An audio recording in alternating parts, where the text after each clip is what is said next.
now call Lloyd from Anglo-Chinese School.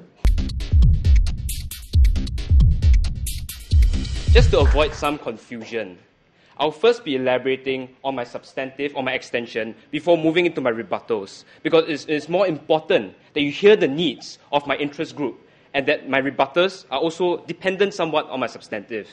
So first, I'll be representing both the importers and the middle income group, and we support this decrease in GST. And basically, I would like to state 3 facts before moving on. Number 1, Singapore imports 95% of its essential goods. Number 2, the currency of international trade is the US dollar. And number 3, that the Sing dollar is weakening against the US dollar. In July, the exchange rate was 1.35 to 1, and by December, it has risen to 1.51. Hence, we as importers now pay more for the same amount of goods. We are concerned about 2 issues. Number 1, protecting our consumer base, and number 2, protecting our earnings.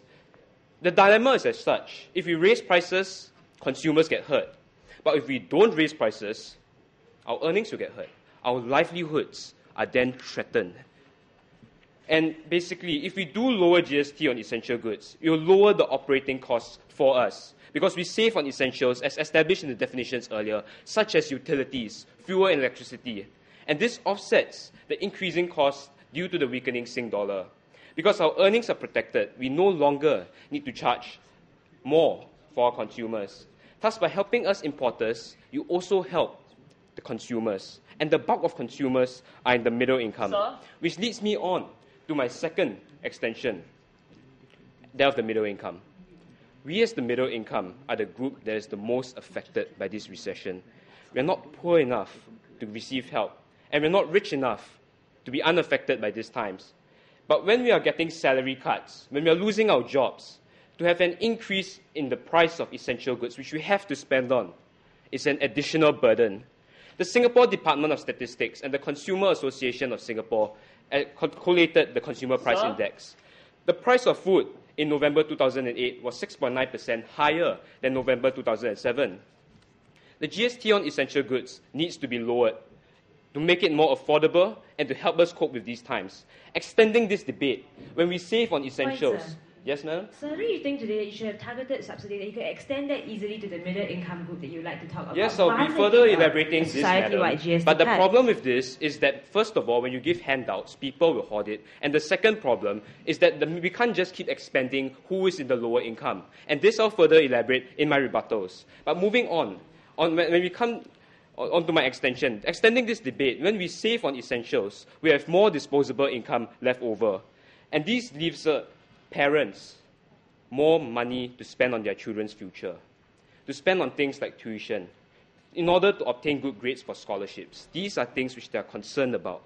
To pay for school fees, to get into good schools, such as Raffles Institution Junior College, in order to eventually get into good jobs, to have good jobs such as working in the Ministry of Finance. Grades are extremely important, and the middle income view this as their way of climbing up the income ladder, such that their children, our children, can eventually support us, eventually. And hence, the decrease in GST also makes it more affordable for newlyweds to start a family and to fulfill the government's objective in promoting the family. The government wants us to have more children, basically. And the problem is, a newborn baby is an extra mouth to feed, and parents need to spend on essentials like diapers and milk powder. And basically, if the government wants us to have more children, make it more affordable to do so. And hence, when we decrease GST, it gives us more money. When we spend less on essential goods, we are left with more money left over to spend on other things which are crucial for economic recovery. Basically, if you help consumers, you help the economy as well. Having established why we want the GST decrease, allow me to move on to deal with their concerns. First, on the problem, second, on the solution, and third, on the effect. So first, on the problem. The retailers have claimed thus far that there is no problem. They say that the poor can still afford it, that we can simply extend handouts. And just because the NTUC has lowered their prices, there is no problem. This is not true. Many of us still feel the pinch today from recession, that there is a clear increase of cost of living by 5.5%. How can we say that there's no problem? Second of all, on the alternative, that of vouchers, they seem to claim there's a zero-sum game between vouchers and that of lowering GST. The thing is, the two can go hand in hand. and because we have an unprecedented surplus from before. And most importantly, if we were to give vouchers alone, it is not enough because people can simply hoard it. And this is not insignificant because of the multiplier effect. Overall, because the government needs to help its citizens, the best way to do so is to temporarily lower GST on essential goods. I now call Celine from Raffles to continue the case for the opposition.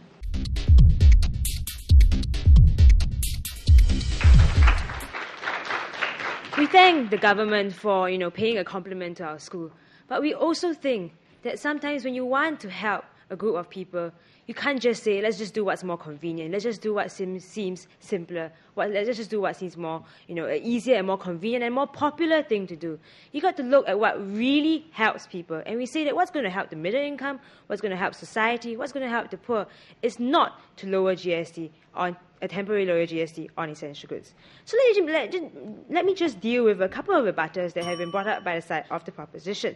The first thing we have to deal with is the idea of mutual exclusivity, because they say that they can run both a GST cut and at the same time carry on with vouchers hand in hand. Now, ladies and gentlemen, they seem to assume that just because the government had a huge surplus last year or the year before, that doesn't allow enough money to go around to just extravagantly spend it. And we say that no, because there has to be a trade-off. You can't spend money both ways and at the same time expect your budget to balance. We don't want Singapore to enter into deficit spending. And remembering that in the last quarter, our economy shrank by 0.9%, ladies and gentlemen. We don't want to spend more than necessarily. So let's just see, should we lower GST or should we choose vouchers? We say they are mutually exclusive and we would choose targeted assistance.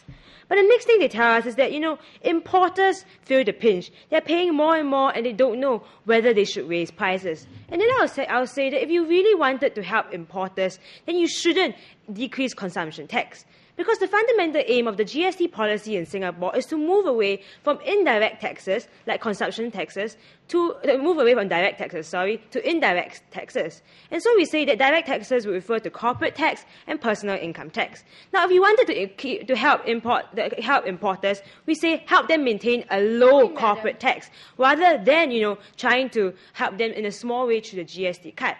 We say what you should do is maintain your budget, keep the GST cut, so that you won't be compelled to increase corporate or income tax. Madam? This creates a bad business environment for both the importers and makes business in Singapore a lot harder to deal with. So we say if you want to help importers, in fact, don't temporarily lower GST. The next thing they talk about is the middle income. They say, let's make things more affordable for the middle income. And we agree. We want to help the middle income. But the thing is, we say you could always extend your targeted assistance to help the middle income as well. Why is this so? While the opening government may say that means testing is expensive, we say that there's already currently going on. So we can continue to build on previous government efforts. And besides, just because something is inconvenient doesn't mean that we should just go easy on ourselves and say, let's just ignore it. We say, yes, it may be a harder thing to do, but it's a more established thing to do because it ensures that your money reaches people who truly need it rather than a broad-based cut in GST.